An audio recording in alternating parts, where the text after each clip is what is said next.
செயலாளர் ஈஸ்வரன் அவர்களே,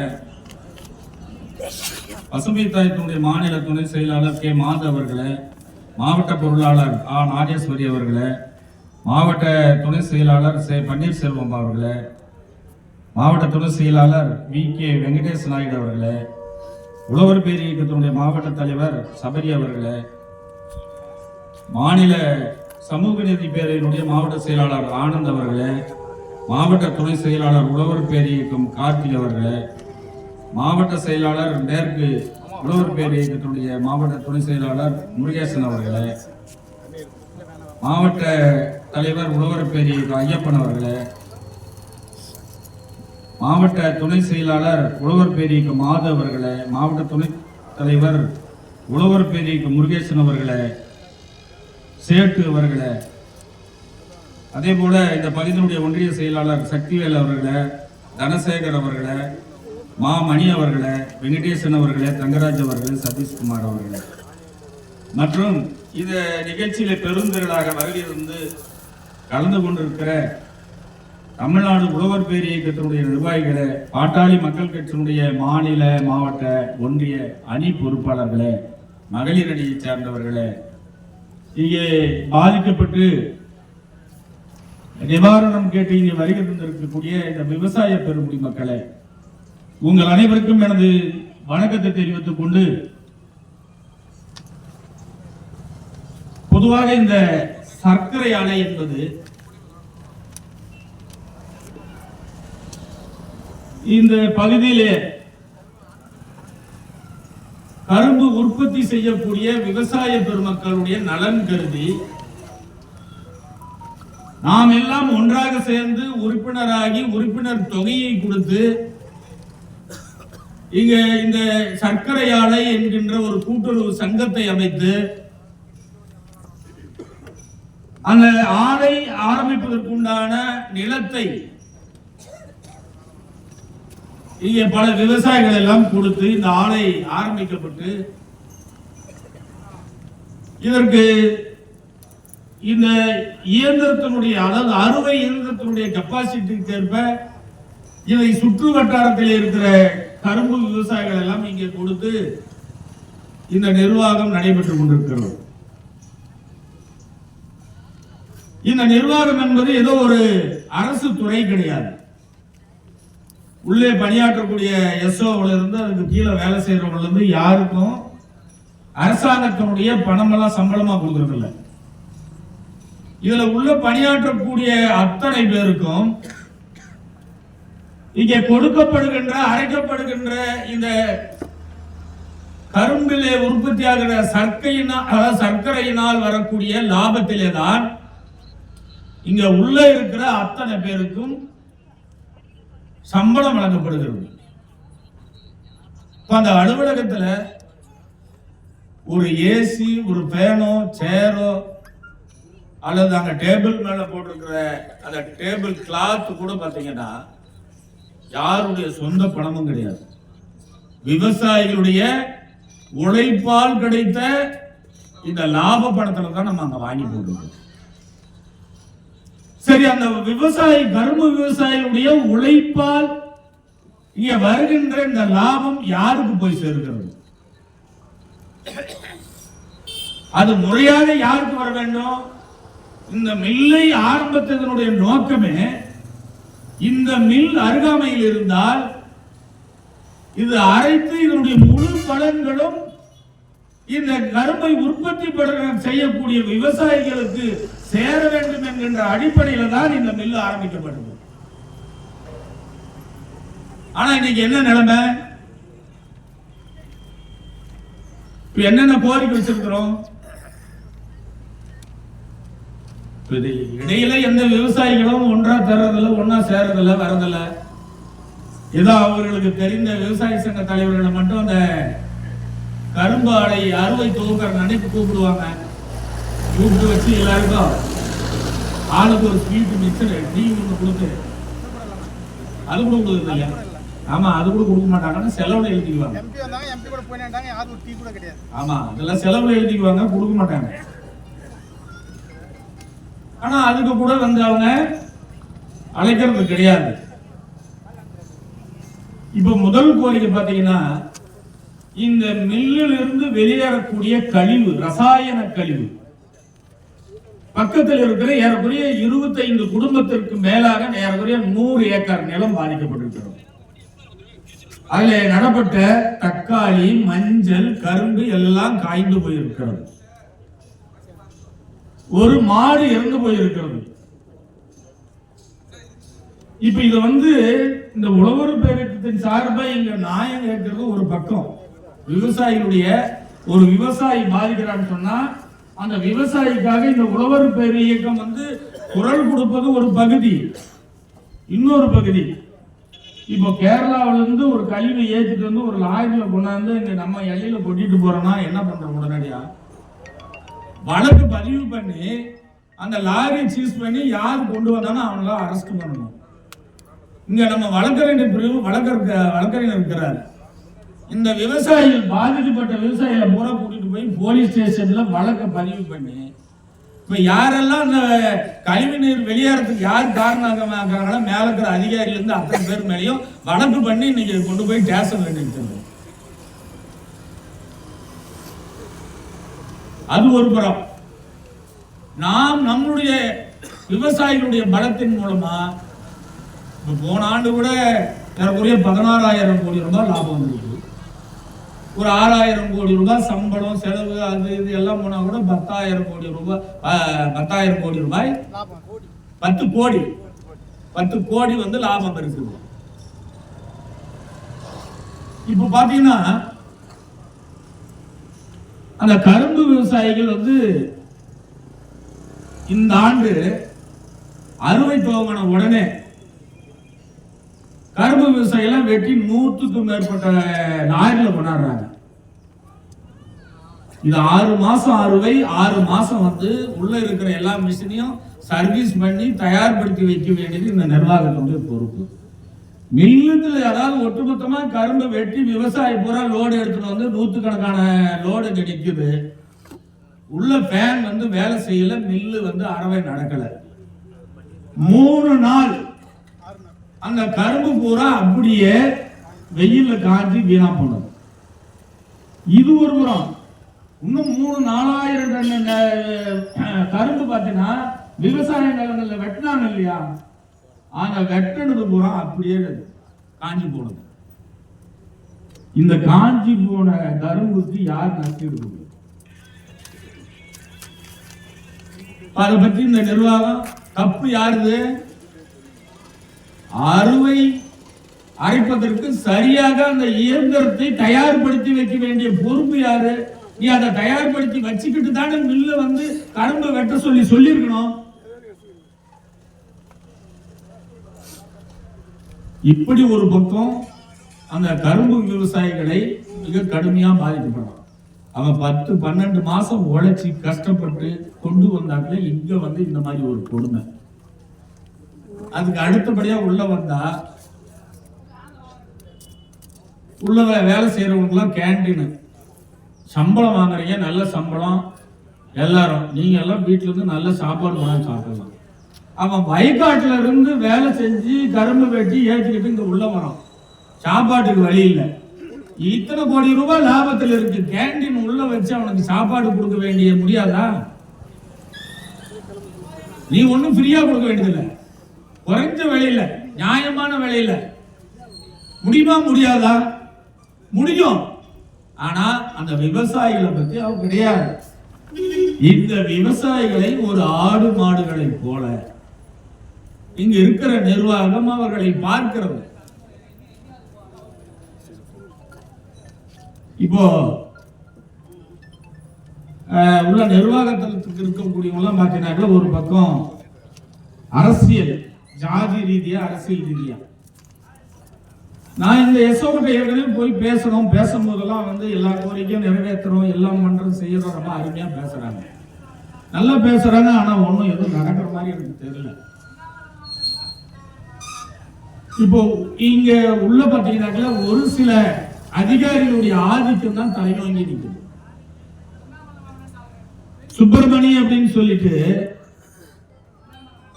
அவர் Eva Subramani CCO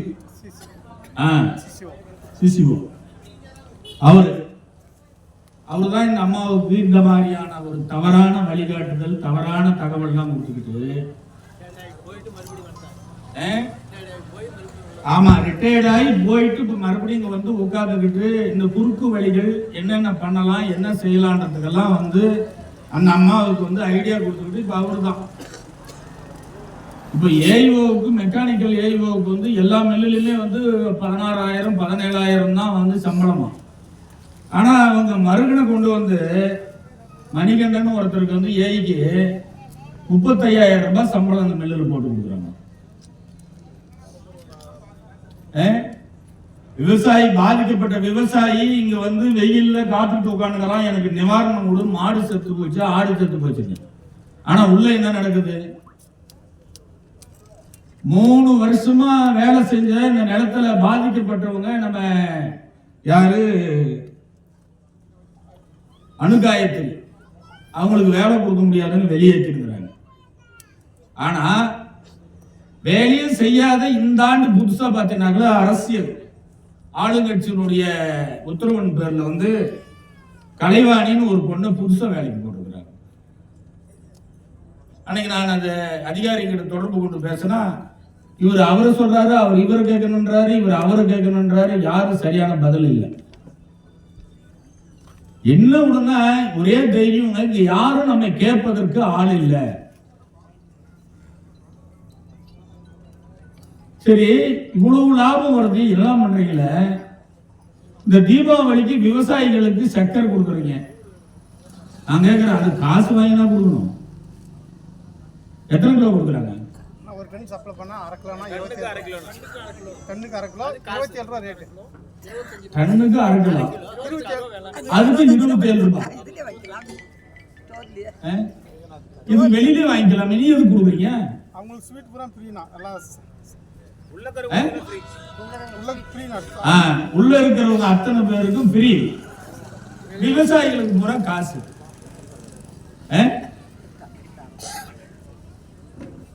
இந்த விஷயம் எல்லாம் இப்பதான் வந்து எங்க கவனத்துக்கெல்லாம் வருது. அதனால இனிமேல் தீர்வு என்பது கிடைக்கும். அப்படி இல்லைன்னா தீர்வை ஏற்படுத்துவோம், உருவாக்குவோம். எவ்வளவு கேவலமாகுது. தமிழ்நாடு உழவர் பேரியக்கம் என்பது நீங்க பாத்தீங்கன்னாக்க இதுல உறுப்பினரா இருக்கிற விவசாயிகள்ல 75% பேர் தமிழ்நாடு உழவர் பேரியக்கத்தை சார்ந்தவர்கள். இந்த ஆர்ப்பாட்டத்தில் கலந்துக்கிறதுக்கு அவர்கள் எங்க தஞ்சையிலிருந்து வராரு. நேற்று அவர் வந்து இங்க தங்குறதுக்கு இந்த டிவி வந்து கூப்பிட்டு சொல்லுது, சத்யராஜுக்கு சொல்லி அவர் வந்து தங்குறாருப்பா அந்த டிவி சொல்லியிருந்தேன். காலையில் ஒரு அதிகாரி 2 பேர் அந்த இடங்குது அப்படின்னு சொல்றாரு. மதியம் ஒரு அதிகாரி போன் பண்ணி, இல்லைங்க இங்க லோக்கல்ல எல்லாரும் வந்தவங்க எல்லாம் வெளியே போல, அதனால ரூம் இல்லை, ஒட்டுமொத்த யாருமே இல்லை. இதுக்கு முன்னே என் தம்பிக்கு ஒரு திருமணம் சென்னையா வந்து கலந்தது பொம்பில்ல. அப்போ ஒரு எம்எல்ஏ வந்து தங்கறதுக்காக இந்த ரூம் ஒன்று கேட்டு லெட்டர் பேட்லயே கொடுத்தோம். அப்பயும் ரூம் கிடையாதுன்னு. நான் கேட்கிறேன், யாருடைய இடத்துல, யாருடைய வருமானத்துல கட்டப்பட்ட டிவியில எங்கிருந்து வந்து நீங்க எங்களுடைய உழைப்புல நீ சம்பளம் வாங்கிட்டு, நாங்க உழைத்து போடுற வருமானத்துல நீ சம்பாதிச்சுக்கிட்டு, யாருக்கு நீ யார் அதிகாரம் செலுத்துவது?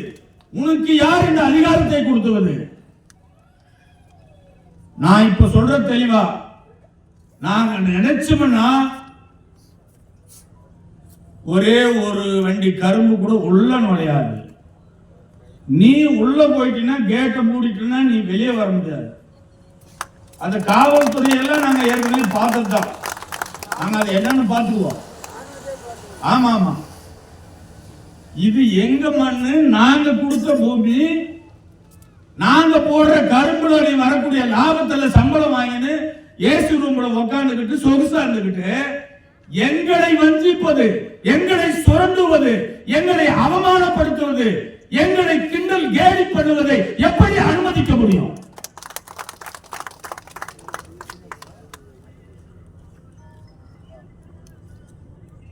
இந்த அரசியல் பின்புலம் என்பதெல்லாம் எங்க முன்னாடி வர சொல்லு. யார் அவன் சொன்னா, எந்த அடிப்படையில் போட்டீங்க? இந்த மில்லுல வேலை செய்யறவங்க எத்தனை பேர் இருக்கிறான், படிச்சவன் எத்தனை பேர் இருக்கிறான், அந்த அடிப்படையில அவனுடைய சீனியாரிட்டி பிரகாரம் வேலை போடு. பாதிக்கப்பட்டவனுக்கு வேலை போடு.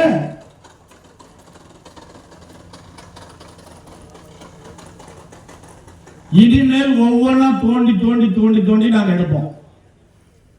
ஒண்ணு கூட விட மாட்டோம்.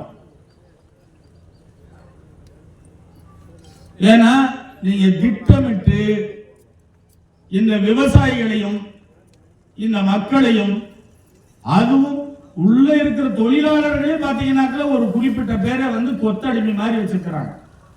ஒரு சில அதிகாரிகள் உள்ள வேலை செய்யறாங்க. நான் போராட்டம் பண்ணி வேலை வாங்கி கொடுத்துட்டு போனேன். அங்க உட்காந்துக்கிறேன், வெளியே வராங்க, என்கிட்ட நின்று கூட பேசாம போறாங்க. என்னையான்னு கேட்டாங்களோ, உங்ககிட்ட நின்று பேசினாங்களோ அவங்கள நாளைக்கு டிபார்ட்மெண்ட் மாற்றி தூக்கி போடுவாங்க.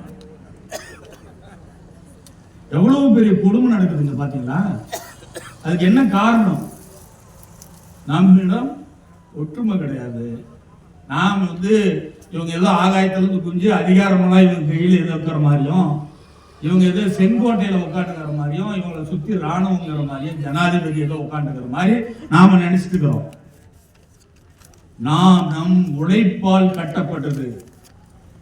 நம்முடைய உழைப்பால் இங்கே அவர் கொடுக்கக்கூடிய ஊதியங்கள் அனைத்தும் நம்முடையது. ஆகவே நமக்கு தான் இங்கே அதிகாரம் இருக்கிறது. நிர்வாகத்தினுடைய சட்ட திட்டங்களுக்கு எங்களுக்கு எந்த முரண்பாடும் மாற்றம் கிடையாது. முறைப்படி செய்ய வேண்டும் என்பதுதான் தமிழ்நாடு உழவர் பேர் இயக்கத்தினுடைய கோரிக்கை. அது இங்கு கொடுக்கப்பட்டிருக்கிற கோரிக்கை நிறைவேற்றப்பட வேண்டும்.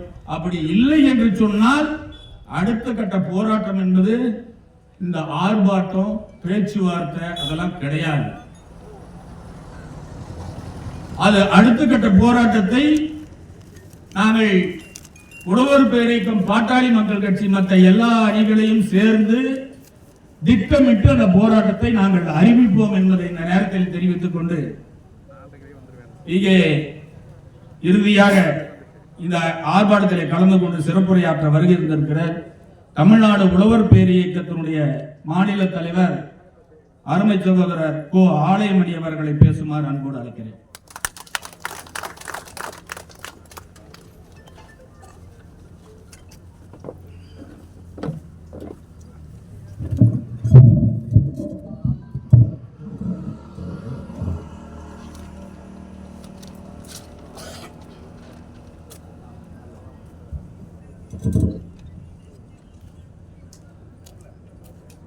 தருமபுரி மாவட்டம் பாப்பிரெட்டி பகுதியைச் சேர்ந்த கோபாலபுரம் என்ற ஊரில் அரசால் நிறுவப்பட்டிருக்கிற சுப்பிரமணிய சிவா கூட்டுறவு சர்க்கரை ஆலை முன்பாக நடத்தப்படுகிற விவசாயிகளுடைய கோரிக்கைகளை எல்லாம் முன்வைத்து இன்று காலையிலிருந்து நடைபெறுகிற இந்த கண்டன ஆர்ப்பாட்டத்தினுடைய தலைவர், தமிழ்நாடு உழவர் பேரியக்கத்தினுடைய மாநில செயலாளர், முன்னாள் தர்மபுரி சட்டப்பேரவை உறுப்பினர்,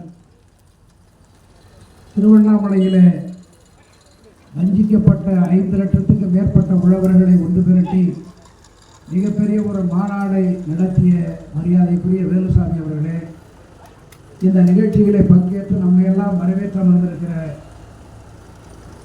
சுப்பிரமணிய சிவா கூட்டுறவு சர்க்கரை ஆலையினுடைய உழவர் பேரியக்க தலைவர் மரியாதைக்குரிய சகோதரர் சத்யராஜ் அவர்களே, இந்த நிகழ்ச்சியிலே முன்னிலை வைத்துக் கொண்டிருக்கிற தருமபுரி கிழக்கு மாவட்டத்தினுடைய தலைவர் செயலாளர் மரியாதைக்குரிய அருமை சகோதரர் அரசாங்கம், மாவட்ட தலைவர் பெரியவர் அல்லிமுத்து, மாநில இளைஞர் சங்கத்தினுடைய செயலாளர் சகோதரர் டிவி செந்தில், தமிழ்நாடு உழவர் பேரியக்கத்தினுடைய மாநில துணைத் தலைவர் ஆர்.கே. சின்னசாமி,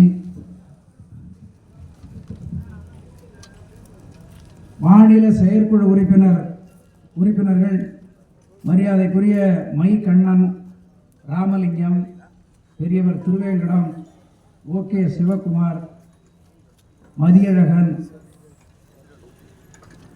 முன்னாள் உழவர் பேரியக்கத்தினுடைய மாவட்ட தலைவர் முத்துசாமி, உழவர் பேரியக்கத்தின் மாநில துணை செயலாளர் சிவசக்தி, மாவட்ட செயலாளர் ஈஸ்வரன், மாநில பசுமை தாயக துணை செயலாளர் மாது, கட்சியினுடைய பொருளாளர் சகோதரி நாகேஸ்வரி, மாவட்ட துணை செயலாளர் பன்னீர்செல்வம், மாவட்ட துணை செயலாளர்கள் வெங்கடேஷ் நாயுடு, உழவர் பேர் இயக்கத்தினுடைய மாவட்ட தலைவர் சபரி, மாநில செயற்குழு உறுப்பினர் ஆனந்த், உழவர் பேர் இயக்க மாவட்ட துணை செயலாளர் கார்த்திக், மேற்கு மாவட்டத்தினுடைய உழவர் பேர் இயக்க செயலாளர் முருகேசன், தலைவர் ஐயப்பன், உழவர் பேர் இயக்க பொறுப்பாளர் மாது, முருகேசன், சேட்டு, ஒன்றிய செயலாளர் சக்திவேல், ஒன்றிய தலைவர் தனவேல், ஒன்றிய செயலாளர் மணி, ஒன்றிய தலைவர் வெங்கடேசன், நகர செயலாளர் தங்கராசு, நகர தலைவர் சதீஷ்குமார் மற்றும் இந்த நிகழ்ச்சியில் பங்கேற்றிருக்கிற பசுமை தாயகத்தினுடைய பொறுப்பாளர் KN வீரமணி, சேதுராமன், கோவி முருகன், ஆனந்தன், பிரபாகரன், ஜெயராமன், அருள்கண்ணன், ரங்கநாதன், ராவணன், மகாலிங்கம், அரவிந்த் அருள், கோவிந்தராசன், சுரேஷ், சரவணன், வடக்கு ஒன்றிய பொறுப்பாளர்கள் முன்னாள் தலைவர் சேட்டு, ஏழுமலை, ஜீவன், சரவணன், சுகேந்திரன், விஸ்வநாதன், கோபு, சொக்கலிங்கம், குமரேசன், லட்சுமணன், ஸ்ரீதர், தசரதன், சக்திவேல், செங்கோடன், காமராஜ், ராமசாமி, தங்கம், விக்னேஷ், சின்னப்பையன், பூவரசன், மாதே, சென்னப்பன், லோகேஷ், சதாசிவம், ஆறுமுகம், மகேந்திரன், ஜெயராமன், சின்னதுரை, செந்தில், சின்னத்தம்பி, சுதாகர், மகளிர் பொறுப்பாளர்கள் அமுல், தமயந்தி, ராஜலட்சுமி, ஜானகி, நதியா, கிழக்கு ஒன்றிய பொறுப்பாளர்கள் வேடியப்பன், எஸ் வேடியப்பன், சரவணன், PV கோவிந்தன், அரவிந்தன், ராஜா, மணி, பரமசிவம், தமிழரசன், அன்புமணி, ரமேஷ், பரத், சின்ராஜ், குமரேசன், சக்தி, குமரன், ராஜா, பூஞ்சோலை, பரத், சதீஷ்குமார், செந்தில், வேடியப்பன், சந்திரமோகன், சேகர், வெங்கட்ராமன், கோகுல்கண்ணன், பன்னீர் செல்வராஜ், தங்கராஜ், பாப்பரெட்டிப்பட்டி பேரூர் பொறுப்பாளர்கள் பசுபதி, மகேந்திரன், சதாம் ஹுசேன், குமார், சேட்டு, சிவா, முருகன், சிக்கன் மணி, செந்தில், பில்லா கார்த்தி, சிவா, கலா, பிரியா முருகன். நிறைவாக நன்றி உரையாற்ற இருக்கிற முன்னாள் ஊர்கவுண்டர் கல்லியூர் துரை மற்றும் இந்த நிகழ்ச்சியில் பங்கேற்றிருக்கிற பல்வேறு நிலைகளில் உள்ள பொறுப்பாளர்களே, பத்திரிகை தொலைக்காட்சி நண்பர்களே, காவல்துறையை சார்ந்த நண்பர்களே, ஊடக நண்பர்களே, உங்கள் அனைவருக்கும் தமிழ்நாடு உழவர் பேர் இயக்கத்தின் சார்பாக நன்றியையும் வணக்கத்தை தெரிவித்துக் கொள்கிறேன். இங்கு நடைபெறுகிற இந்த ஆர்ப்பாட்டம் சர்க்கரை ஆலையிலிருந்து வெளியேற்றப்படுகிற கழிவு நீரால் பாதிக்கப்பட்ட விவசாயிகளுக்கு நீதி கேட்டும் கரும்பு விவசாயிகளுடைய கீழ்கண்ட கோரிக்கைகளை வலியுறுத்தி இன்றைக்கு தமிழ்நாடு உழவர் பேர் இயக்கம் ஆர்ப்பாட்டம் நடத்தி கொண்டிருக்கிறது. இந்த ஆர்ப்பாட்டத்தினுடைய கோரிக்கைகள் ஆலையின் கழிவு நீரால் நிலத்தடி நீர் மாசு அடைந்ததால் விவசாயம் செய்யும் பயிர்கள் விளைச்சல் இல்லாமல் போய்விட்டது. ஆலையின் கழிவு நீர் தேங்கி நிற்பதால் அருகில் உள்ள சுமார் 100 ஏக்கர் நிலத்தின் மண் வளம் பாதிக்கப்பட்டு கிணற்றில் ஊறும் தண்ணீர் மாசு அடைந்த நீராக மாறி மனிதர்கள் குடிப்பதற்கும் கால்நடைகள் குடிப்பதற்கும் பயன்படாமல் அப்படி மீறி கொடுத்தால் நோய்வாய்ப்பட்டு இறக்கின்ற ஒரு நிலை ஏற்பட உள்ளது. பாதிக்கப்பட்ட விவசாயிகளுக்கு ஆலை நிரந்தர வேலை மற்றும் இழப்பீடு வேண்டியும் பாதிக்கப்பட்ட விவசாயிகளுக்கு நிரந்தரமாக குடிநீர் மற்றும் விவசாயம் செய்ய தேவையான நீரை ஆலையின் மூலமாக வழங்க வேண்டும். விவசாயிகள் வழங்கும் கரும்புக்கு டன் ஒன்றுக்கு 5000 வழங்க வேண்டும். கரும்பு வெட்டுக்கூலியை ஆலை நிர்வாகமே ஏற்க வேண்டும். இப்படி பல்வேறுபட்ட கோரிக்கைகளை வைத்து இந்த ஆர்ப்பாட்டமானது இன்றைக்கு காத்திருப்பு போராட்டமாகவும் ஆர்ப்பாட்டமாகவும் ஒரு முதல் போராட்டமாக இது ஏதோ குறைவான எண்ணிக்கையில் வந்திருக்கிறார்கள் என்று இந்த ஆலை நிர்வாகமோ அரசாங்கமோ காவல்துறையை சார்ந்த நண்பர்களோ என்ன வேண்டாம். இது ஒரு முதல் கட்ட போராட்டம். இது ஒரு அடையாள போராட்டம். ஆலை நிர்வாகத்தை அரசாங்கத்தை எச்சரிக்கக்கூடிய ஒரு போராட்டம்.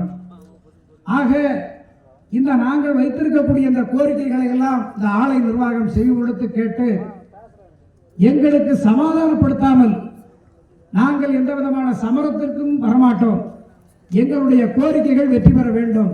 வெற்றி பெறவில்லை என்றால் பாட்டாளி மக்கள் கட்சியானது 1980 உருவாக்கப்பட்ட இந்த இயக்கம் இன்றைக்கு 2025 வரை பல போராட்டங்களை நடத்தி இருக்கிறது. துப்பாக்கி சூட்டை எல்லாம் சந்தித்திருக்கிறோம். தேசிய பாதுகாப்பு சட்டம், குண்டர்கள் தடுப்பு காவல் சட்டம், எல்லா சட்டங்களையும் நாங்கள் பார்த்துவிட்டுதான் இன்றைக்கு இயக்கத்தை நடத்தி கொண்டிருக்கிறோம். ஏதோ ஒரு இந்த இயக்கமானது ஏதோ கூடி பேசினார்கள் கலைந்தார்கள் என்று எண்ண வேண்டாம். 21 பேரை தமிழ்நாட்டு வீதிகளிலே களப்பலியிட்டு 108 சாதிக்கு இடஒதுக்கீட்டை வாங்கி தந்த இயக்கம்தான் மருத்துவர் ராமதாஸ் ஐயா தலைமையிலான இந்த பாட்டாளி மக்கள் கட்சியும் வன்னியர் சங்கமம்.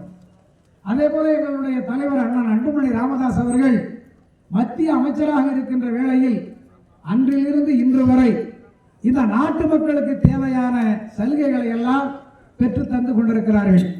அமெரிக்காவுக்கு சென்றிருந்தார் ஒரு நேரம் மத்திய அமைச்சராக இருந்த போது. அப்படி மத்திய அமைச்சராக இருந்த அமெரிக்காவுக்கு சென்ற போது அங்கு ஒரு சாலை விபத்து நடக்கிறது. அந்த சாலை விபத்திலே ஒருவன் அடிபடுகிறான். உடனடியாக ஒரு செல்லிலே பட்டனை அழுத்தியவுடன் அடுத்த 2-3 நிமிடங்களிலே ஒரு உயிர் காக்கக்கூடிய ஒரு வாகனமாவது அங்கு வருகிறது. அந்த பாதிக்கப்பட்ட அந்த தோழனை அந்த வண்டியில ஏற்றி முதலுதவி செய்து தக்க நேரத்தில் மருத்துவமனையிலே சேர்த்து அந்த உயிரை காப்பாற்றுகிற அந்த காட்சியை அண்ணன் அன்புமணி ராமதாஸ் அவர்கள் அமெரிக்க மண்ணிலே பார்க்கிறார். பார்த்துவிட்டு வந்தவர் அமெரிக்காவில் மட்டும்தான் இந்த திட்டம் முடியுமா, ஏன் நம்முடைய இந்திய நாட்டில் செய்ய முடியாதா என்று துறை அதிகாரிகளை எல்லாம் அழைத்து இந்த 108 என்ற ஆம்புலன்ஸ் திட்டத்தை இந்தியாவுக்கு கொண்டு வந்தவர் மருத்துவர் அன்புமணி ராமதாஸ் அவர்கள். இந்த 108 ஆம்புலன்ஸ் திட்டத்தால் இன்றைக்கு பாம்பு கடித்தால், விஷம் தீண்டினால், மருந்து விஷம் அருந்திவிட்டால், விபத்து ஏற்பட்டால், வயிற்று வலி என்றால், பிரசவ வலி என்றால், ஏதோ ஒரு பிரச்சனை என்றால் செல்லை அடுத்த 2-3 நிமிடங்களிலே அந்த உயிர் காக்கக்கூடிய அந்த உன்னத திட்டமான 108 ஆம்புலன்ஸ் ஆனது சம்பவ இடத்திற்கு வருகிறது என்று அவர்களை அழைத்து சென்று தக்க நேரத்திலே பல கோடி உயிரை காப்பாற்றிக் கொண்டிருக்கிற திட்டத்தை கொண்டு வந்தவர் பாட்டாளி மக்கள் கட்சியினுடைய தலைவர் அண்ணன் அன்புமணி ராமதாஸ். இதை கூட திமுக நண்பர்கள் தேர்தல் நேரத்திலே தூரில் எழுதுறாங்க. 108 ஆம்புலன்ஸ் திட்டத்தை கொண்டு வந்த டாக்டர் கலைஞர் அவர்களுக்கு இந்த சின்னத்தில் வாக்கு போடுங்கன்னு சொல்லி எழுதுறாங்க. அவர்களுக்கு வெட்கமான சூடு சொரண எதுவுமே அவங்களுக்கு கிடையாது. யாருக்கு? திமுக காரங்களுக்கு. ஏன்னா திட்டம் கொண்டு வந்தது அன்புமணி ராமதாஸ். அவர் மத்திய அமைச்சராக இருக்கிறார். அமெரிக்காவில் அந்த திட்டத்தை பார்க்கிறார். அவர் இந்தியாவுக்கு கொண்டு வந்தார். இந்த திட்டத்தை தான் கொண்டு வந்ததாக திராவிட முன்னேற்ற கழகத்து நண்பர்கள் இந்த தமிழ்நாட்டு வீதிகளிலே எழுதுகிறார்கள் என்றால் இது எப்படிப்பட்ட ஒரு கேவலமான செயல் என்பதை நீங்கள் புரிந்து கொள்ள வேண்டும். சரி, தமிழ்நாட்டில் கலைஞரோட ஆட்சி, திமுகவோட ஆட்சி. ஆந்திராவில் யார் ஆள்றார்? கேரளாவில் யார் இருக்கா? கர்நாடகத்தில் யார் ஆள்றாங்க? உத்தரப்பிரதேசம், மத்திய பிரதேசம், பீகார், ஜம்மு காஷ்மீர், ஹரியானா இந்த மாநிலங்கள்லாம் திமுக ஆட்சியா நடக்குது. அங்க 108 ஓடுது இல்ல. அப்ப யார் கொண்டு வந்தா? இதெல்லாம் பார்த்தா பைத்தியகாரத்தனமா இல்லை? இந்த நாட்டில் மக்களுடைய பிரச்சனை என்னன்னே தெரியாத ஒரு கோமாளி தமிழ்நாட்டினுடைய முதலமைச்சர். அந்த கோமாளிக்கு துணை கோமாளி உதயநிதி, அது ஒரு நடிகர். இந்த நடிகர்களை பத்தி தான் அந்த ஆளுக்கு தெரியும். அவனை கொண்டாந்து முதலமைச்சரா, துணை முதலமைச்சரா கொண்டாந்து வச்சிருக்கிறாங்க. நான் தான் கேட்கிறேன், இந்த இருக்கக்கூடியவங்களாம் விவசாயி. நெல்லுன்னா என்ன, கம்புன்னா என்ன, கேவுருன்னா என்ன, காய்கறின்னா என்னன்னு உங்களுக்கு தெரியும், நமக்கு தெரியும். முக ஸ்டாலினுக்கு நெல் எங்க காய்க்குதுன்னா அந்த மரம் எங்க இருக்குன்னு அந்த ஆளுக்கு கேட்கிறேன். இத்தனைக்கு அவர் எந்த நாட்டை சேர்ந்தவர்னா எங்க மாவட்டத்தை சேர்ந்த திருவாரூருக்கு பக்கத்தில் திருக்குவளையில முத்துவேலருக்கும் அஞ்சுகத்துக்கும் பிறந்த அருந்தவ புதல்வர் தான் நம்முடைய முக ஸ்டாலின். அவர் தமிழ்நாட்டினுடைய முதலமைச்சர். இந்த நெல் எந்த மரத்தில் காய்க்குதுன்னு கேட்கிறான்னா, கேவரில் நெய் வெடிதுன்னா கேப்பாருக்கு மதி எங்க போச்சுங்கிற கதையா. இந்த ஆள்லாம் கொண்டாந்து தமிழ்நாட்டினுடைய முதலமைச்சரை உட்கார வச்சா நாமெல்லாம் ரோட்டில் உட்காரக்கூடிய நிலைமை தான் ஏற்படும். ஏன்னா கோமாளியெல்லாம் கொண்டாந்து கோமாளியையும் கூத்தாடியும் முதலமைச்சராக வச்சுட்டு இங்கே நாமெல்லாம் ரோட்டில் உட்காந்து இந்த வெயிலில் இங்கே கூட ஒரு 5-6 கோமாதா ஆகணும்னு கேட்டிருந்தாங்க. நான் வந்த உடனே கேட்டேன், நாம தான் இங்கே போராட்டம் பண்ணுறோம், இந்த மாடு என்ன பண்ணிச்சு வெயிலில் கட்டி வச்சிருக்கீங்களான்னு கேட்டேன். இந்த கழிவு நீராக வர தண்ணீரை குடித்து விட்டு இங்கே இருக்கக்கூடிய நிலங்களில் இந்த பில்லை மேய்ஞ்சி அது உடல் சரியில்லாமல் இங்கே வந்து நிற்கிது, இதை அதிகாரிகிட்ட கொண்டுட்டு போகிறோன்னு சொன்னாங்க. கொண்டுகிட்டு போகிறப்ப கொண்டுட்டு போனாயா நிழலில் கொண்டு கட்டுங்க, பாவம் இங்கே நின்றுதுன்னா அது பாவம் செத்து போயிடும்னு சொல்லுவான். இப்படியெல்லாம் தமிழ்நாட்டில் ஒரு அலங்கோலமான ஆட்சி. ஒரு மாதத்துக்கு முன்னால் திருவண்ணாமலையில் மாநாடு. அது என்ன மாநாடு? தமிழ்நாட்டில் இருக்கக்கூடிய கன்னியாகுமரியிலிருந்து கும்மிடிப்பூண்டி வரை, கிழக்கு கடற்கரை சாலையிலிருந்து மேற்கு தொடர்ச்சி மலை வரை உள்ள 38 மாவட்டங்களில் உள்ள வேளாண்மை பிரச்சனைகளை முன்வைத்து ஒரு மிகப்பெரிய ஒரு மாநாடு திருவண்ணாமலையில். இது திமுகவில் விவசாய அணி இருக்கு நடத்திருக்காங்களா? அண்ணா திமுகவில் விவசாய அணி இருக்குது நடத்திருக்காங்களா? காங்கிரஸ்ல இந்த உண்டி கொடுக்குற கம்யூனிஸ்ட் கட்சி, திராவிட கட்சி, திராவிட கழகம், அவன் பெரியார் பேரை வச்சு கொள்ளடிக்கிற அவன் பேரன்னு சொல்ற வீரமணி இந்த சொத்தை பூரா சுரண்டி சாப்பிட்டுக்கிட்டு அவன் திருடர்களுக்கு கூட துணவுற வேலையே இந்த தீக்கா வீரமணி செஞ்சுக்கிட்டு இருக்கார். இந்த உண்டி கொடுக்குற கம்யூனிஸ்ட் கட்சி விவசாயிகளுக்கும் தொழிலாளர்களுக்கும் போராடக்கூடிய கட்சி என்று சொல்லிக்கொண்டு கருணாநிதிக்கு குடும்பத்திற்கு பூஜா பிடிக்கக்கூடிய வேலையை கம்யூனிஸ்ட் கட்சி இன்னைக்கு பண்ணிட்டு இருக்கான். இவெல்லாம் ஒன்னா சேர்ந்து ஒரு கூட்டணி வச்சுக்கிட்டு நாங்களும் ஆளுகிறோம், இந்த நாட்டை சுரண்டுகிறோம் என்று சொல்லிக்கொண்டு இந்த நாட்டை சுரண்டி கொண்டிருக்கிறார்கள். இப்ப புதுக்கோட்டை மாவட்டத்தில் நீர்த்தேக்க தொட்டியில மலத்தை கலந்துருக்கான். யாரோட ஆட்சி? திமுக ஆட்சி. இது விடியல் ஆட்சியா? விடியா மூஞ்சியெல்லாம் ஆட்சி நடத்தலாம். எப்படி இந்த நாடு முடியும்? விடியா மூஞ்சிலாம் நாட்டை ஆண்டுகிட்டு இருக்காங்க. எப்படி நாடு முடியும்? இப்ப இந்த கிழக்கு கடற்கரை சாலையில ஒரு 5-6 பொம்பளையோ காரில் போயிருக்கு. இந்த தாய்மார்கள்லாம் கேளுங்க. அதை கொடியை கட்டிக்கிட்டு அந்த பொம்பளை ராத்திரியில் விரட்டுறோம் திமுக காரன். இதுக்கு என்ன நடவடிக்கை? ஒண்ணுமே கிடையாது. ஏன் நம்ம நெமிலியில நெல்வாய் கிராமத்தில் ராணிப்பேட்டை மாவட்டத்தில் 2 இளைஞர்களை பாட்டாளி மக்கள் கட்சியினுடைய தோழர்களை இந்த நாட்டில் பெட்ரோலை ஊற்றி கொளுத்தான். இந்நேரம் இதே செயலை நாம செஞ்சிருந்தோம்னா இந்நேரம் இந்த நாடு தாங்குமா? திருமாவளவன் துள்ளி குதிப்பாரு. அப்புறம் தீக்கா வீரமணி ஒரு பக்கம் குதிப்பான். அப்புறம் இந்த உண்டி கொடுக்குற கம்யூனிஸ்ட் கட்சி குளிப்பான். எல்லாரும் குதிப்பான். ஆனா இன்னைக்கு ஒருத்தன் கூட குதிக்கல. எங்க போயிருக்கிறான்? 2 பேரை தீயிட்டு குளித்திருக்கான். ஒருத்தன் செத்து போயிட்டான், ஒருத்தன் உயிருக்கு போராடிக்கிட்டு இருக்கான். விடியா மூஞ்சி ஆட்சி நடத்திக்கிட்டு இருக்கு. கேட்டா நாங்க நடவடிக்கை எடுக்கிறோம். என்னத்த நடவடிக்கை எடுத்த? புதுக்கோட்டையில தண்ணி குடிக்கக்கூடிய அந்த நீர்த்தேக்க தொட்டியில மலத்தை கலக்கிறான். கேட்டா இது ஜாதி சண்டை இல்ல, மத சண்டை இல்ல, தனிப்பட்ட பிரச்சனை. எந்த பிரச்சனையா இருந்தா அவனை நடுவட்டில் நிறுத்தி துப்பாக்கியால சுடுவான். மனிதன் குடிக்கக்கூடிய நீர்ல மலத்தை கலக்கிறான்னா அவன் இந்த நாட்டில் இருக்கிறானா? இன்னும் திருமாவளவன் அதுக்கு வக்காலத்து வாங்குறாரு. சிபிஐ விசாரணை வேண்டும். அப்ப தமிழ்நாட்டு காவல்துறை மேல உனக்கு நம்பிக்கை இல்ல? அப்ப நீங்க திமுக கூட்டணியில இன்னைக்கு வச்சுக்கிட்டு உட்கார்ந்துருக்கிற, நீ வெளியில வரணும்ல? திமுக நடக்கிற கூட்டணி ஆச்சு. ஏன் நீ அவன் வாழை பிடிச்சிட்டு உட்கார்ந்துருக்கிற? உனக்கு சூடு சொல்றா இன்னும் நீ வெளியில வரணும்ல? சிபிஐ விசாரணை கேட்கிற. எப்படி கேட்கிற? இவன் ஒரு கட்சியினுடைய தலைவர். எங்க தமிழ்நாட்டில் கழகம் நடக்குதோ அங்க பூரா இங்க நிற்பாங்க. எங்க பொண்ணோட இழுத்துட்டு போறானோ அங்க பூரா அந்த கும்பல் தான் நிற்கும். இதெல்லாம் ஒரு கட்சி, இதெல்லாம் ஒரு கூட்டணி. இதை நாம செஞ்சோம்னா தமிழ்நாடு இந்நேரம் தாங்காது. இப்படிப்பட்ட ஒரு ஆட்சி இன்னைக்கு தமிழ்நாட்டில் நடந்துகிட்டு இருக்கு. இன்னைக்கு மு.க. ஸ்டாலின் முதலமைச்சர் விவசாய பிரச்சனை 1-2 இருக்கா? இன்னைக்கு நான் கேட்கிறேன், இந்த தாய்மார்கள்லாம் உட்காந்துருக்காங்க பாவம். வெண்டிக்காயை விளைய வைக்கிற, கத்திரிக்காயை விளைய வைக்கிற, கொத்தரங்காயை விளைய வைக்கிற இந்த நிலையை நீர் நிர்ணயம் பண்றியா? நெல்லை விளைய வைக்கிற, கரும்பை விளைய வைக்கிற, எல்லா பயிரையும் விளைய வைக்கிற, மஞ்சளை விளைய வைக்கிற, கம்பை விளைய வைக்கிற, கேழ்வரகை விளைய வைக்கிற எல்லா பயிர்களுக்கும் யார் உற்பத்தி செய்கிறானோ அவன் விலையை நிர்ணயம் செய்கிறானா? இல்ல. இந்த கண்ணாடியை தயார் பண்றவன் கண்ணாடியினுடைய விலையை நிர்ணயம் செய்கிறான். ஒரு செல்லை உற்பத்தி செய்கிறவன் அந்த செல்லினுடைய விலையை நிர்ணயம் செய்கிறான். இந்த மைக்கை தயார் செய்யக்கூடியவன் அந்த பொருளுக்கான விலையை நிர்ணயம் செய்கிறான். அதை காசு கொடுத்து நாம வாங்குறோம். ஆனா கரும்பை விளைய வைக்கிற இதுக்கு விலை நிர்ணயம் யார் பண்றா? ஒரு முண்டா உட்கார்ந்து அதை நிர்ணயம் பண்ணுது. நெல்லை விளைய வைக்கிற அந்த நெல்லை விளைய வைக்கிறதுக்கு, கரும்பை விளைய வைக்கிறதுக்கு, காய்கறிகளை விளைய வைக்கிறதுக்கு, மஞ்சளை விளைய வைக்கிறதுக்கு, கம்பை விளைய வைக்கிறதுக்கு, ஆரியத்தை விளைய வைக்கிறதுக்கு விலை நிர்ணயம் யார் செய்ய வேண்டும்? யார் எந்த பொருளை உற்பத்தி செய்கிறானோ அவன் விலையை நிர்ணயம் செய்ய வேண்டும். ஒரு நெல்லை ஒரு ஏக்கர்ல விளைய வைக்கிறான்.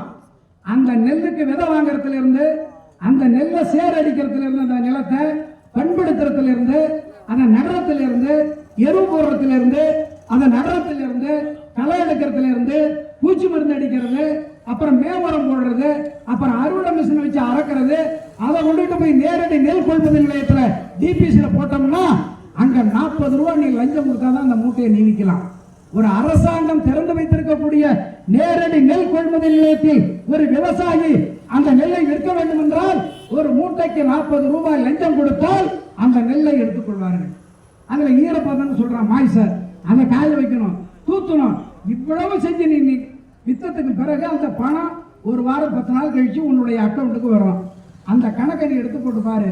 நீ விதை வாங்குறதுல இருந்து, அறுவடை பண்றதுல இருந்து, அதை நேரடி நெல் கொள்முதல் நிலையத்தில் போடுறதுல இருந்து, மூட்டைக்கு 40 ரூபாய் லஞ்சம் கொடுத்து விற்கிற வரைக்கும் கணக்கு பார்த்தீங்கன்னா என்ன பழமொழி தெரியுங்களா? உழுதவன் கணக்கு பார்த்தால் உழைக்க கூட மிஞ்சாது என்பார்கள். அந்த நிலையை தான் நீங்கள் அறிய முடியும், காண முடியும். 10 பைசா கூட மிச்சம் கிடையாது. அதனாலதான் உழுதான் கணக்கு பார்த்தா உழைக்க கூட மிஞ்சாதுன்னு சொல்றான். அப்ப அந்த நெல்லை விளைய வைக்கிறதுக்கு பண்ணக்கூடிய செலவு, குண்டாங்கோவில ஈடு வச்சு, அம்மா தாலியாவும் சேர்த்து வச்சு, கடன் பட்டு, மருந்து கடைக்காரங்கிட்ட கடன் வாங்கி, இதை கொண்டுட்டு போய் நாங்கள் இதெல்லாம் செஞ்சு சாவடி பண்ணி வித்தத்துக்கு பிறகு லாபம் இல்லை. அப்ப ஒரு நட்டமான தொழிலை செய்யக்கூடியவன் கௌரவத்திற்காக விவசாயி தான் செய்து கொண்டிருக்கிறான். அதுல லாபம் கிடையாது. நட்டத்தை செய்து கொண்டிருக்கிறான். எதற்காக? கௌரவத்திற்காக செய்து கொண்டிருக்கிறான்.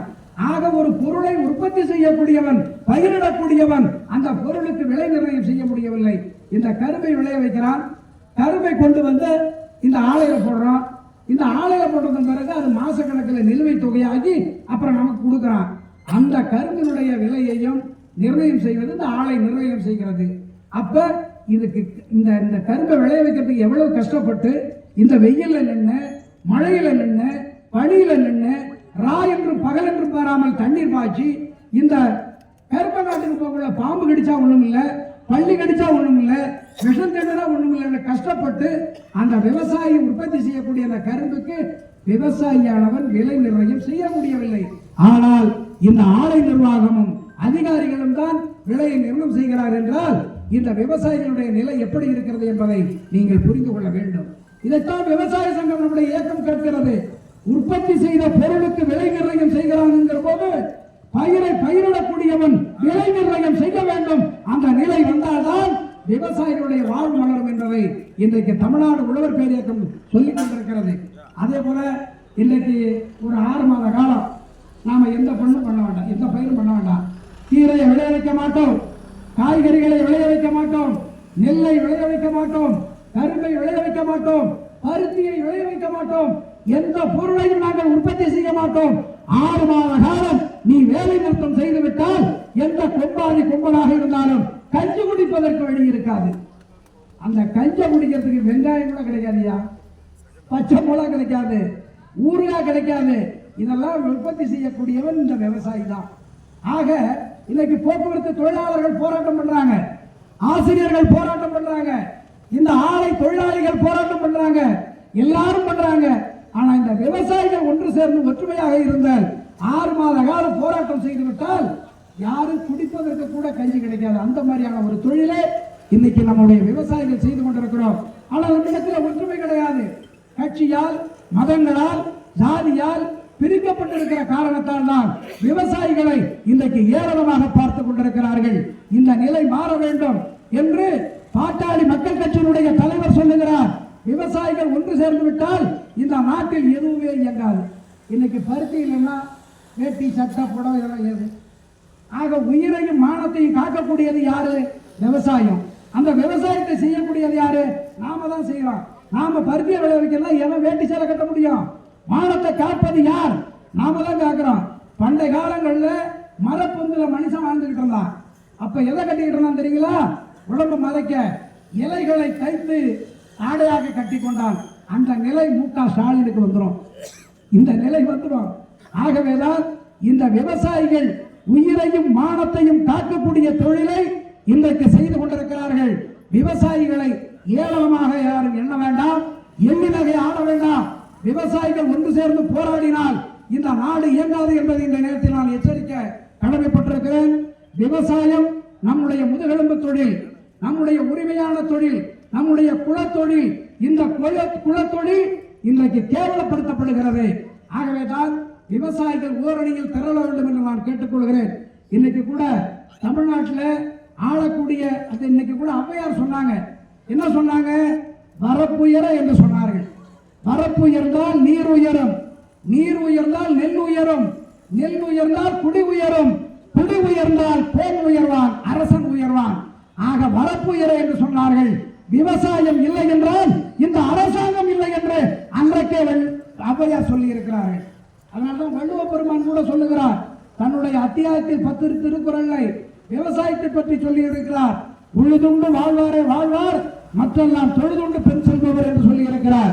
அப்படிப்பட்ட புனிதமான தொழிலை இன்றைக்கு நாம் செய்து கொண்டிருக்கிறோம். ஆகவே தோழர்களே, விவசாயிகள் ஓரணியில் திரள வேண்டும். இப்படி விவசாயம் நசுக்கப்பட்டுக் கொண்டிருக்கிறது, வஞ்சிக்கப்பட்டுக் கொண்டிருக்கிறது, அசிங்கப்படுத்தப்பட்டுக் கொண்டிருக்கிறது. நாம் அனைவரும் ஒன்று சேர வேண்டும் என்று கேட்டுக்கொள்கிறேன். இந்த நேரத்தில் இந்த பக்கத்தில் பாப்பரெட்டிப்பட்டி பக்கத்தில் இருக்கக்கூடிய ஒரு சுதந்திரத்திற்காக போராடிய சுப்பிரமணிய சிவா அவர்களுடைய பெயரிலே ஒரு கூட்டுறவு சர்க்கரை ஆலை, இதே போல எங்களுடைய டெல்டா மாவட்டத்தில் நிறைய சர்க்கரை ஆலை, ஆரூராம் சர்க்கரை ஆலை, தனியார் சர்க்கரை ஆலை, அதே போல நடிப்பசை புலவர் ராமசாமி KRR கூட்டுறவு சர்க்கரை ஆலை என்று புரட்சி தலைவர் எம்ஜிஆர் காலத்திலே தலைஞாயிறு என்ற இடத்தில் மயிலாடுதுறை மாவட்டத்தில் துவக்கினாங்க. இந்த ஆலை கூட ஓடுது, அந்த ஆலை ஓடவே இல்லை. ஏன் தெரியுங்களா? அந்த ஆலையில் இருக்கிற மிஷின் பூரா இடிச்சு எல்லாத்தையும் எடுத்துட்டு போயிட்டான், ஒன்றும் கூட கிடையாது. ஏதோ பாழடைந்த சவர் மாதிரி கிடக்குது. இத்தனை கோடி ரூபாய் வச்சு இந்த மிஷின் எல்லாம் கொண்டு வந்து அரசாங்கத்தினுடைய சொத்து இன்றைக்கு வீணாக்கப்பட்டு கொண்டிருக்கிறது. அந்த ஆலை இயங்கவில்லை. அத்தோடு மட்டுமல்ல, இன்றைக்கு தமிழ்நாட்டில் எந்த கரும்பு ஆலையும் சரியாக இயங்கவில்லை. அப்படி இயங்கினால் கூட விவசாயிகள் கொடுக்கக்கூடிய கரும்புக்கு நிலுவைத் தொகை பாக்கி இருந்து கொண்டிருக்கிறது. விவசாயிகள் வஞ்சிக்கப்பட்டுக் கொண்டிருக்கிறார்கள். அதே போலதான் இன்றைக்கு இந்த பாப்பிரெட்டிப்பட்டி பக்கத்தில் இருக்கக்கூடிய சுப்பிரமணிய சிவா பெயரை தாங்கி இருக்கக்கூடிய இந்த சர்க்கரை ஆலை இன்றைக்கு தொடர்ந்து விவசாயிகளை வஞ்சித்துக் கொண்டிருக்கிறது. அரசு இந்த விவசாயிகளுடைய நிலத்திலே இந்த ஆலையை கட்டியிருக்கிறார்கள். இந்த விவசாயிகள் கொண்டு வருகிற கரும்பை இந்த ஆலை அறுத்து வருகிறது. இதில் லாபம் இல்லைன்னு சொல்றாங்க. அப்ப லாபம் இல்லைன்னா நீ ஏன் நடத்துற? லாபம் இல்லாம எப்படி இருக்கும்? இதுதான் முருகேசன் சொன்னாரு, லாபம் இருக்கும் என்று சொல்லுவீர்களே, ஆனால் விவசாயிகளிடத்திலே பங்கு தொகை பெற்று கூட்டுறவு சர்க்கரை ஆலையாக இது இயங்குகிறது. ஆக விவசாயிகள் பங்கு கேட்பார்கள் என்பதற்காக இதில் லாபம் இல்லை என்று கணக்கை மறுத்துக் கொண்டிருக்கிறார்கள். இந்த நிலைத்தான் இந்த ஆலையில இருந்து கொண்டிருக்கிறது. இந்த ஒரு அம்மா யஸ்வா பிரியான்னு ஒரு அம்மா இருக்கு. இந்த அம்மா அது மனித ஜென்மமா என்னன்னு எனக்கு தெரியல. அது மனிதர்களாக இருந்தால் ஒரு தாய்மை உள்ள ஒரு பெண் இங்கு அதிகாரியாக இருக்கிறார். இந்த விவசாயிகள் போராட்டம் நடத்துகிறார்கள், கைக்குழந்தையோடு நடத்தி கொண்டிருக்கிறார்கள். காலையிலிருந்து இந்த நேரம் வரை நள்ளிரவு, இப்ப மதியம் 2 மணி ஆக போகுது. இவ்வளவு நாள் இங்க உட்கார்ந்து வாசல்ல உட்கார்ந்து போராட்டம் நடத்துறாங்களே, ஒரு அதிகாரியை விட்டு அது என்னன்னாலும் கேட்கணுமா வேண்டாமா? அப்ப ஒரு தாய் உள்ளத்தோடு இந்த அம்மையார் நடந்து கொள்ள மறுத்து கொண்டிருக்கிறார். ஆகவே இந்த ஆலையிலிருந்து வெளியேற்றப்படக்கூடிய இந்த கழிவு நீரால் கிட்டத்தட்ட 15-20 கிலோமீட்டர் சுற்றளவில் இருக்கக்கூடிய கிராமங்களில் நிலத்தடி நீர்மட்டம் இன்றைக்கு அசிங்கப்பட்டு வீணாக்கப்பட்டு கொண்டிருக்கிறது. இங்க இருக்கக்கூடிய குளக்குட்டையில் இருக்கக்கூடிய தண்ணீர் இன்றைக்கு கெமிக்கல் கலந்த விஷ நீராக மாறிக்கொண்டிருக்கிறது. இதை பயன்படுத்தினால், பயிர்களுக்கு பயன்படுத்தினால் அந்த பயிர்களும் வீணாகிறது. அதே நேரத்தில் மனிதர்கள் குடித்தால் உயிருக்கு ஆபத்து. அந்த நீரை கால்நடைகள் அருந்தினால் அது நோய்வாய்ப்பட்டு இறக்கக்கூடிய நிலை ஏற்படுகிறது. இப்படிப்பட்ட ஒரு நிலைமை இந்த ஆலை நிர்வாகத்தில் இருந்து வெளியேற்றப்படக்கூடிய அந்த பாகுவால், அந்த கழிவு நீரால் இந்த நிலத்தடி நீர்மட்டம் கெட்டுக்கொண்டிருக்கிறது, குடிநீர் கெட்டுக்கொண்டிருக்கிறது, பயிர்கள் அழிந்து கொண்டிருக்கிறது, விளைநிலங்கள் கெட்டுக்கொண்டிருக்கின்றன, மனிதர்கள் பல நோய்களுக்கு உள்ளாக்கப்படுகிறார்கள். இந்த நீரை பயன்படுத்தக்கூடிய கால்நடைகள் வாழ்ந்து கொண்டிருக்கிறது. இப்படிப்பட்ட ஒரு நிலைமை ஏற்பட்டுக் கொண்டிருக்கிறது. ஆக மனிதர்களுக்கு, கால்நடைகளுக்கு, பயிர்களுக்கு பாதுகாப்பு இல்லாத ஒரு நிலைமையை இந்த ஆலை நிர்வாகம் செய்து கொண்டிருக்கிறது. கேட்டால் அந்த தண்ணீர் வெளியேற்றப்படுவதை அடைத்து விட்டோம் என்று சொல்லுகிறார்கள். சரி, அப்ப இவ்வளவு நாள்ல இந்த ஆலை ஆரம்பித்ததில் இருந்து இந்த நாள் வரை இந்த நீரால் வெளியேற்றப்படுகிற இந்த கழிவு நீரால் பாதிக்கப்பட்டவர்களுக்கும், பாதிக்கப்பட்ட நிலங்களுக்கும், பாதிக்கப்பட்ட கால்நடைகளுக்கும் இழப்பீட்டு தொகை கொடுக்க வேண்டுமா வேண்டாமா? இப்ப நீ அடைச்சிட்ட, நீர் வெளியில வரலங்கிற, அப்ப இவ்வளவு நாள பாதிப்பு ஏற்படுத்தி இருப்பது உண்மைதானே? அப்ப அந்த பாதிப்பை பாதிக்கப்பட்ட விவசாயிகளுக்கு, அந்த நிலங்களுக்கு, கால்நடைகளுக்கு நீ இழப்பீட்டு தொகை, நிவாரண தொகை வழங்க வேண்டுமா வேண்டாமா? அதை மறுப்பது என்ன காரணம்? உங்களை தடுப்பது யார்? இதைத்தான் நம்முடைய சட்டமன்ற உறுப்பினர் வேலுசாமி அவர்கள் கேட்டார். பின்புலத்தில் உங்களை இயக்குவது யார்கள்? அது எப்பேற்பட்ட கொம்பனாக இருந்தாலும் சரி, பாட்டாளி மக்கள் கட்சி விடாது, போராடும். எங்களுடைய கோரிக்கையில் இருந்து பின்வாங்க மாட்டோம். எங்களுடைய கோரிக்கை வெற்றி பெறுகின்ற வரை தொடர்ந்து போராடுவோம். இது ஒரு முதற்கட்ட போராட்டம், ஆரம்ப போராட்டம். இந்த போராட்டம் போராட்டம் தொடருமே ஒழிய இதோடு முடிந்து விடாது என்பதை தெரிவித்துக் கொள்கிறேன். எங்களுடைய இயக்கத்தை பொறுத்தவரையில் பாட்டாளி மக்கள் கட்சியினுடைய தலைவர் அண்ணா அன்புமணி ராமதாஸ் அவர்களிடத்திலே தெரியப்படுத்தி, எங்களுடைய நிறுவனர் மருத்துவர் ஐயா அவர்களிடத்திலே தெரியப்படுத்தி, இந்த பிரச்சனைகளை எல்லாம் எடுத்து சொல்லி அவர்களுடைய தலைமையிலே மிகப்பெரிய ஒரு முற்றுகை போராட்டத்தை இந்த ஆலைக்கு முன்னால் நடத்தி, நீங்கள் வெளியேயும் வர முடியாது, யாரும் உள்ளேயும் செல்ல முடியாது, அது எத்தனை ஆண்டுகளானாலும் விடமாட்டோம், எங்களுடைய கோரிக்கையிலிருந்து பின்வாங்க மாட்டோம் என்று இந்த நேரத்தில் நான் எச்சரிக்கிறேன். இதே போல 800 நாட்களுக்கு மேலாக தஞ்சை மாவட்டம் பாபநாசம் வட்டம் திருமண்டங்குடி அருகே இருக்கக்கூடிய ஆரூரான் சர்க்கரை ஆலை நிர்வாகத்தை கண்டித்து 800 நாட்களுக்கு மேலாக விவசாயிகள் காத்திருப்பு போராட்டத்தை நடத்தி கொண்டிருக்கிறார்கள். அதுபோன்று இங்கும் நாங்கள் நடத்துவோம். அரசை எச்சரிக்கிறோம். அரசாங்கம் ஏதோ பாட்டாளி மக்கள் கட்சி தோழர்கள் பச்சை துண்டு போட்டுக்கொண்டு போராடுகள் கூப்பாடு போடுகிறார்கள் என்று எண்ணி விடாதீர்கள். மிகப்பெரிய ஒரு போராட்டத்தை இங்கு நாங்கள் நடத்துவோம் என்று இந்த நேரத்தில் எச்சரிக்கிறேன். இந்த தனி அதிகாரியாக இருக்கக்கூடிய ஸ்பெஷல் அதிகாரி பிரியா அம்மா அவர்களே, உங்களை எச்சரிக்கை வைக்க கடமைப்பட்டிருக்கிறேன். எந்த ஆளுங்கட்சி உங்களுக்கு பின்புலமாக இருந்தாலும் நாங்கள் அதை கண்டு அஞ்ச மாட்டோம். ஏனென்றால் நாங்கள் நடத்துகிற போராட்டம் நியாயமாக இருக்கும், நேர்மையாக இருக்கும்.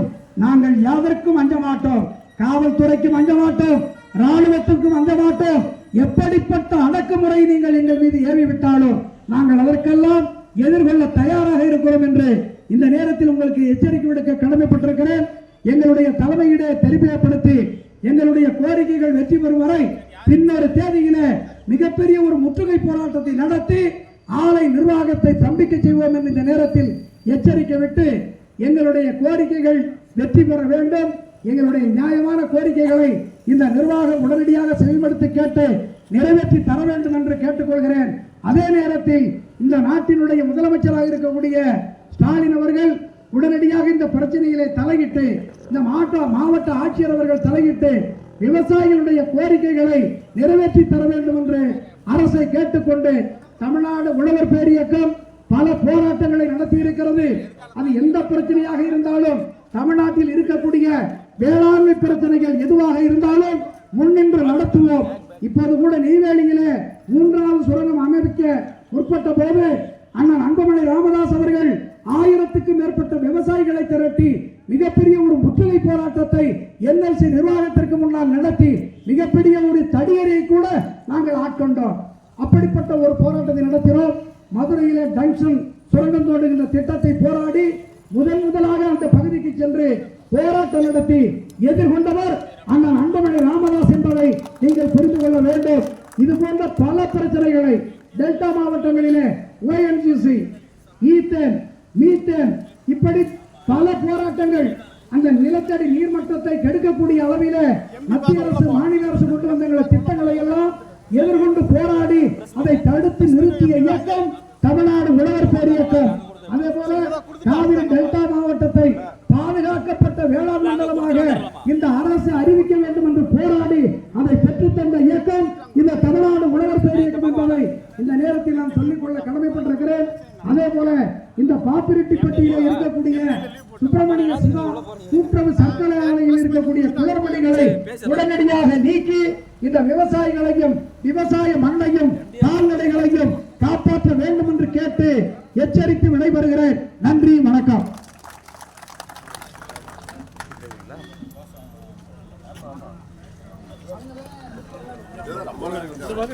நன்றி. கல்லூரி ஊர்கண்டவர்கள் உரையாற்றும்.